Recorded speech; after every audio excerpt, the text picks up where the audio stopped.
નમસ્કાર, ઉજાસ ટીવીમાં હું પંકજ આપનું સ્વાગત કરું છું। આજના તારીખ 4 જુલાઈ અને શનિવારના અમેરિકાના મુખ્ય સમાચારમાં જોઈએ તો અમેરિકાના ન્યૂ જર્સીમાં ગુજરાતના અમદાવાદ કે સુરતની શાક માર્કેટમાં ન જોવા મળે તેવા દ્રશ્યો મોલમાં જોવા મળ્યા હતા। એક મોલમાં ગુજરાતીઓ મોટી સંખ્યામાં શાકભાજી ખરીદવા પડાપડી કરી રહ્યા હોવાનો વિડીયો સામે આવ્યો છે, તે તમને લાઈવ બતાવીશું।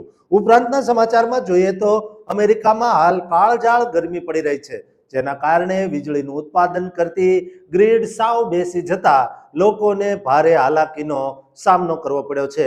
ગરમીની સ્થિતિમાં કેમ આવું થયું તેની વિગતે વાત કરીશું। ઉપરાંતના સમાચારમાં જોઈએ તો અમેરિકાની મોટેલમાં જીવતું ભળતું થયેલો ગુજરાતી પરિવાર, તેની અજાણી વાતો રજૂ કરીશું। આ પરિવાર યુકેથી નડિયાદ અને કેવી રીતે કાળ તેમને અમેરિકા લઈ ગયો તેની તમામ વિગતો શેર કરીશું।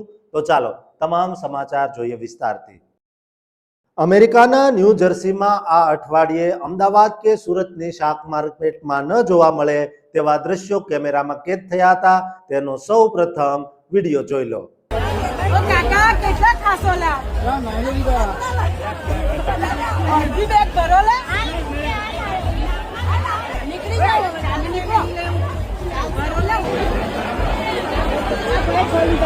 ન્યૂ જર્સીમાં એક નવા ઇન્ડિયન સુપરમાર્કેટના ગ્રાન્ડ ઓપનિંગ દરમિયાન અપેક્ષા કરતા ઘણી વધારે ભીડ ભેગી થઈ ગઈ હતી, જેને કારણે સ્ટોરની અંદર ભારે અફડાતફડીનો માહોલ સર્જાયો હતો।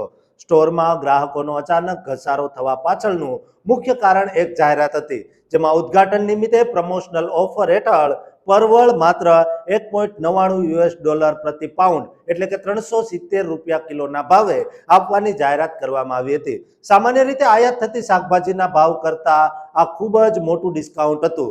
અમેરિકાના ન્યૂ જર્સી રાજ્યમાંથી ત્યાં વસતા લાખો ભારતીયો અને ખાસ કરીને ખાવા પીવાના અત્યંત શોખીન એવા આપણા હજારો ગુજરાતી પરિવારોના ક્રેઝને લાઈવ દુનિયા સામે લાવનારા બહુ જ મોટા ચોંકાવનારા અને વાયરલ થયેલા સમાચાર સામે આવ્યા છે। આના લીધે અમેરિકાની ઇન્ડિયન માર્કેટની રોનક પર બહુ મોટો અને રસપ્રદ પ્રભાવ પડી ગયો છે। અમેરિકાના ન્યૂ જર્સીમાં આ અઠવાડિયે એક બહુ જ મોટા અને આધુનિક ઇન્ડિયન સુપરમાર્કેટનું ભવ્ય ગ્રાન્ડ ઓપનિંગ એટલે કે ઉદ્ઘાટન રાખવામાં આવ્યું હતું, પરંતુ સ્ટોર મેનેજમેન્ટની અપેક્ષા કરતા પણ ઘણી વધારે પ્રચંડ ભીડ ભેગી અચાનક થઈ ગઈ હતી, જેને કારણે સ્ટોરની અંદર ચાલવાની પણ જગ્યા ન બચતા ભારે અફરાતફરી અને નાસભાગ જેવો માહોલ જોવા મળ્યો હતો।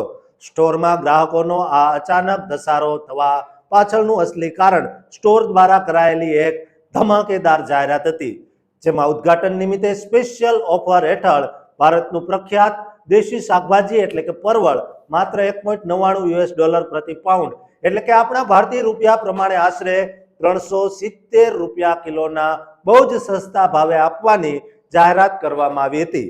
સામાન્ય રીતે અમેરિકામાં આયાત એટલે કે ઇમ્પોર્ટ થતી આવી શાકભાજીના ભાવો ખૂબ જ વધારે હોય છે, જેની સરખામણીમાં આ ન્યૂ જર્સીના સ્ટોરે આપેલું ડિસ્કાઉન્ટ બહુ જ મોટું અને અકલ્પનીય હતું। આ સસ્તી ઓફરની માહિતી સ્થાનિક ભારતીય સમાજ અને ખાસ કરીને ગુજરાતીઓના વોટ્સએપ ગ્રુપોમાં વાયુ વેગે વાયરલ થઈ ગઈ હતી અને લોકો આ સસ્તા પરવળનો લાભ લેવા માટે સ્ટોર ખુલવાના કલાકો પહેલા જ મોલની બહાર લાંબી લાંબી લાઈનો લગાવીને કટોકટીની જેમ ઊભા રહી ગયા હતા। જેવો સ્ટોરનો મુખ્ય દરવાજો ખુલ્યો કે તરત જ ગ્રાહકો સસ્તા ભાવે દેશી સ્વાદ મેળવવા માટે અંદર પ્રચંડ વેગથી દોડી ગયા હતા, જેના કારણે સુપરમાર્કેટની અંદર પગ મૂકવો પણ મુશ્કેલ બની ગયો હતો અને બિલિંગ કાઉન્ટર પર કલાકો સુધી ઊભા રહેવું પડે તેવી લાંબી લાઈનો લાગી ગઈ હતી। સોશિયલ મીડિયા પ્લેટફોર્મ પર બહુ જ પ્રચંડ રીતે વાયરલ થયેલા અસલી વિડીયોમાં જોઈ શકાય છે કે સ્ટોરનો આખો લિમિટેડ સ્ટોક ખલાસ થઈ ગયો હતો। એ પહેલા સસ્તા પરવળ ખરીદવા માટે આપણા લોકો શાકભાજીના સેક્શનમાં એકબીજા પર રીતસરની પડાપડી અને ખેંચતાણ કરી રહ્યા છે। પ્રત્યક્ષદર્શીઓ એટલે કે વિટનેસના જણાવ્યા અનુસાર પરવળની માંગ એટલી બધી વધી ગઈ હતી કે થોડી જ મિનિટોમાં સ્ટોરનો બધો જ માલ સાવ ખાલી થઈ ગયો હતો। ગ્રાહકોના આ અણધાર્યા આક્રમણ જેવા ધસારાના કારણે સ્ટોરના સિક્યોરિટી સ્ટાફ માટે ભીડને કાબૂમાં રાખવી અને કાયદો વ્યવસ્થા જાળવવી મુશ્કેલ બની ગઈ હતી. જોકે સુખદ સમાચાર એ છે કે આ ભીડભાડમાં કોઈને નાની મોટી ઈજા થઈ હોવાનો કે કોઈ ગંભીર અકસ્માતનો અહેવાલ નથી અને પ્રમોશનલ શાકભાજી વેચાઈ ગયા પછી ભીડ ધીમે ધીમે ઓછી થઈ ગઈ હતી. સ્ટોરના કર્મચારીઓએ પણ લાંબી જહેમત બાદ સ્થિતિ સાવ થાળે પાડી દીધી હતી. સોશિયલ મીડિયા પર આ ભીડભાડના દ્રશ્યો બહુ ઝડપથી ટ્રેન્ડ થઈ રહ્યા છે અને અમેરિકનો પણ આશ્ચર્ય વ્યક્ત કરી રહ્યા છે કે સામાન્ય શાકભાજી પર ડિસ્કાઉન્ટ મળવાને કારણે આટલા બધા ડોલર કમાતા લોકો કેમ પાગલ થઈ ગયા. લોકો આ વિડીયો પર બહુ જ ફની કમેન્ટ આપી રહ્યા છે. મજાકમાં કહી રહ્યા છે કે વિદેશમાં રહેતા ભારતીયોમાં દેશી શાકભાજીનો આટલો ભયાનક ક્રેઝ છે કે ન્યૂ જર્સીનો આ આખો નજારો અમદાવાદ કે સુરતના કોઈ સ્થાનિક શાકભાજી માર્કેટ જેવો જ લાગી રહ્યો છે. દોસ્તો, અમેરિકાના એનઆરઆઈ સમાજની સૌથી મોટી ટોક ઓફ ધ ટાઉન બનેલી આ ઘટના સાબિત કરે છે કે દેશી સ્વાદ આપણા લોકો વિદેશમાં જઈને પણ ભૂલી શકતા નથી. દોસ્તો, ગુજરાતનું આ શાકભાજી ગુજરાતીઓનો આ વિડીયો તમામ ગુજરાતીઓને શેર કરજો અને આ ચેનલને સબસ્ક્રાઇબ કરવાનું ચૂકતા નહીં. અમેરિકાની ધરતી પરથી ત્યાં વસતા લાખો ભારતીયો અને ખાસ કરીને આકરી ગરમીનો સામનો કરી રહેલા આપણા ગુજરાતી પરિવારોના હોશ ઉડાવી દે તેવા મોટા સમાચાર સામે આવ્યા છે. આ સમાચાર છે હવામાન વિભાગના સત્તાવાર સમાચાર, જેના લીધે અમેરિકાની આખી પાવર સિસ્ટમ અને જનજીવન પર બહુ મોટો પ્રશ્ન ઊભો થયો છે. પૂર્વીય અને મધ્ય અમેરિકામાં અચાનક ત્રાટકેલી તીવ્ર અને ઘાતકી હીટ વેવ એટલે કે ગરમીની ભયાનક લહેરના કારણે પૂરા દેશમાં એસીનો વપરાશ સતત વધી રહ્યો છે અને વીજળીની માંગ ઓલ ટાઈમ હાઈ એટલે કે ઐતિહાસિક રેકોર્ડ સ્તરે પહોંચી ગઈ છે.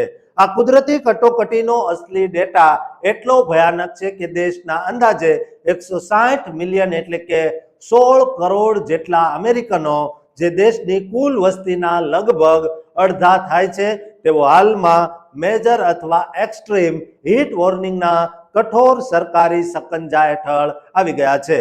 અમેરિકાના સૌથી મોટા અને પ્રચંડ પાવર ગ્રીડ ઓપરેટર પીજેએમ ઇન્ટરકનેક્શન, જે મિડ એટલાન્ટિક, મિડ વેસ્ટના કેટલાક વિસ્તારો અને વોશિંગ્ટન ડીસી સહિત પૂરા 67 મિલિયન એટલે કે 6.7 કરોડ લોકોને સત્તાવાર વીજળી સપ્લાય કરે છે, તેણે આખા સ્ટેટમાં સંપૂર્ણ બ્લેક આઉટ એટલે કે અંધારપટ થતો અટકાવવા માટે ઇમરજન્સી માપદંડ લાગુ કરી દીધા છે. ગ્રીડ ઓપરેટરના ઓફિશિયલ ડેટા અનુસાર ગુરુવારે વીજળીની માંગ અચાનક 163 ગીગાવોટ સુધી પ્રચંડ રીતે પહોંચી ગઈ હતી, જે 20 વર્ષ પહેલા નોંધાયેલા અમેરિકાના ઓલ ટાઈમ રેકોર્ડ 165.6 ગીગાવોટની સાવ નજીક છે. આ ભયાનક લોડના કારણે જનરેટરોમાં આઉટેજ, ટ્રાન્સમિશન લાઇનો ઓવરલોડ થવી અને એસીના અતિશય લોડના કારણે ગ્રીડ સાવ બેસી જવાનો ભય સર્જાયો છે, જેથી સરકારે ડિમાન્ડ રિસ્પોન્સ પ્રોગ્રામ હેઠળ ગ્રાહકો અને મોટા ડેટા સેન્ટરોને પીક અવર્સ દરમિયાન વીજળી બચાવવાનો કડક આદેશ આપ્યો છે. આ કટોકટીના લીધે હોલસેલ માર્કેટમાં વીજળીના ભાવો સામાન્ય $40 પ્રતિ મેગાવોટ અવરથી પ્રચંડ ઉછાળો મારીને સીધા $2500 પ્રતિ મેગાવોટ અવરના ભયાનક સ્તરે પહોંચી ગયા છે. ન્યુયોર્કમાં પણ કોન એડિશન કંપનીએ પાવર આઉટેજ સુધારવાની સાથે લોકોને વીજળી બચાવવાની આજીજી કરી છે અને સ્થિતિ એટલી ગંભીર છે કે યુએસ ડિપાર્ટમેન્ટ ઓફ એનર્જીએ પર્યાવરણીય નિયમોમાં મોટી છૂટછાટો આપીને પાવર પ્લાન્ટ્સને તેની ક્ષમતા કરતા વધુ કાર્યરત કરવાનો સત્તાવાર ઇમરજન્સી ઓર્ડર જાહેર કરવો પડ્યો છે. આ ભયાનક ગરમીની સીધી અને આકરી અસર 4 જુલાઈના અમેરિકાના સ્વતંત્રતા દિવસની ઇવેન્ટ પર પડી રહી છે. વોશિંગ્ટન ડીસીમાં આવેલા નેશનલ મોલ પર ગરમીના લીધે હીટ સ્ટ્રોક અને બીમારીઓ વધતા તમામ કાર્યક્રમો અસ્થાયી રૂપે રોકી દેવાયા છે અને પ્રખ્યાત ઇન્ડિપેન્ડન્સ પરેડ સત્તાવાર રદ કરી દેવાય છે. ન્યુયોર્ક સિટીમાં હીટ ઇન્ડેક્સ 100 ડિગ્રી ફેરનહીટ વટાવી જતા સરકારે કુલિંગ સેન્ટરો અને પબ્લિક સ્વિમિંગ પુલોનો સમય વધારી દીધો છે. નેશનલ વેધર સર્વિસના ઓફિશિયલ રિપોર્ટ અનુસાર આ રેકોર્ડ તોડ તાપમાનના લીધે રેલવે, એરલાઇન્સ અને રોડ ટ્રાવેલિંગ પર પણ બહુ જ ભયાનક અસરો થવાની પૂરી સંભાવના છે, જે ચાલુ જુલાઈ 2026ના મહિનામાં અમેરિકાનો અત્યાર સુધીનો સૌથી મોટો હવામાનનો પ્રકોપ સાબિત થયો છે. દોસ્તો, તમે અમેરિકામાં રહો છો અથવા તમારા સંબંધીઓ અમેરિકા રહે છે તો તેમને આ વિડીયો શેર કરજો, કારણ કે હાલ ગરમીમાં તેઓ ભૂંજાઈ ન જાય તે તેમનું ધ્યાન રાખવું ખૂબ જરૂરી છે. દોસ્તો, આ ચેનલને સબસ્ક્રાઇબ કરવાનું પણ ચૂકતા નહીં. અમેરિકાની ધરતી પરથી ત્યાં વસતા લાખો ભારતીયો અને ખાસ કરીને ખેડા જિલ્લા સહિત ગુજરાતના પ્રવાસીઓને ઊંડા આઘાતમાં સરી પાડે તેવા બહુ જ મોટા ચોંકાવનારા અતિશય દુઃખદ સમાચાર સામે આવ્યા, જેના લીધે પ્રવાસીઓના જીવનની સુરક્ષા પર મોટા પ્રશ્નો ઊભા થયા. અમેરિકાના ઓહાયો રાજ્યમાં આવેલા વૂસ્ટર શહેરની પ્રખ્યાત ઇકોનો લોજ મોટેલની અંદર એક બહુ જ ભયાનક જીવલેણ આગ ફાટી નીકળી, જેમાં મૂળ ગુજરાતના ખેડા જિલ્લાના નડિયાદના વતની એવા સરળ માયાળુ સુથાર પરિવારના 3 સભ્યોના ઘટના સ્થળે જ ગુંગળામણના કારણે કરુણ મોત નિપજ્યા. આ દુર્ઘટનામાં મૃત્યુ પામેલા કમનસીબ લોકોની ઓળખ હિતેશભાઈ સુથાર, તેમના પત્ની હિનાબેન સુથાર, તેમની માત્ર 20 વર્ષની વહાલી દીકરી ઈશાની સુથાર તરીકે થઈ. તેઓ ઉજ્જવળ ભવિષ્યની આશા સાથે મે 2023માં અમેરિકા ગયેલા અને ત્યાં વૂસ્ટર ખાતે તેમના એક મિત્રની મોટેલમાં નોકરી કરીને પરિવારનું ગુજરાન ચલાવતા હતા. આ હૃદયદ્રાવક ઘટના અંગે નડિયાદમાં રહેતા તેમના સગા કાકા કનુભાઈ સુથારે અત્યંત ભાવુક થઈને વિગતો આપતા જણાવ્યું કે હિતેશભાઈએ આણંદના વલ્લભ વિદ્યાનગર ખાતે પોતાનો અભ્યાસ પૂર્ણ કર્યા બાદ ઉચ્ચ રોજગારી માટે લંડન ગયા હતા, જ્યાં તેમને હિનાબેન સાથે પ્રેમ થતા બંનેએ પ્રેમ લગ્ન કર્યા હતા અને દીકરી ઈશાનીનો જન્મ પણ લંડનમાં જ થયો હતો. જોકે લંડનમાં દીકરીના ઉછેરમાં તકલીફ પડતી હોવાના કારણે તેઓ લંડનનો વૈભવ છોડીને વળી નડિયાદ પાછા આવી ગયા હતા અને નડિયાદના કોલેજ રોડ પર આવેલા યોગીરાજ ફ્લેટમાં વર્ષ 2020માં નવું ઘર ખરીદીને માતા પિતા સાથે રહેતા હતા. નડિયાદ આવ્યા બાદ તેમણે માય મંદિર વિસ્તારમાં પ્લાયવુડની એક સુંદર દુકાન શરૂ કરીને સ્થાનિક સ્તરે પોતાનો વ્યવસાય જમાવ્યો હતો.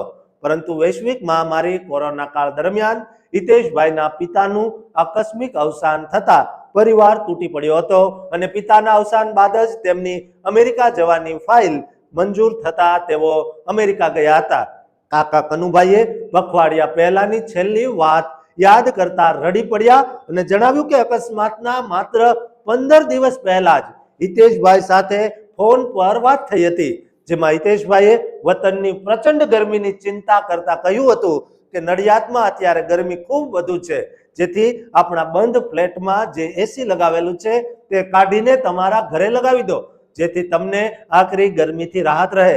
હંમેશા વતનના લોકોની સેવા માટે તત્પર રહેતા આ પ્રેમાળ પરિવારનો માળો હજુ તો અમેરિકામાં સ્થિર થઈ રહ્યો હતો, ત્યાં જ કાળમુખી આગે બધું જ તબાહ કરી નાખ્યું. દોસ્તો, મહિનામાં સમગ્ર સુથાર સમાજ અને ગુજરાત માટે બહુ જ મોટો અને ક્યારેય ન પુરાય તેવો આઘાત સાબિત થયો છે.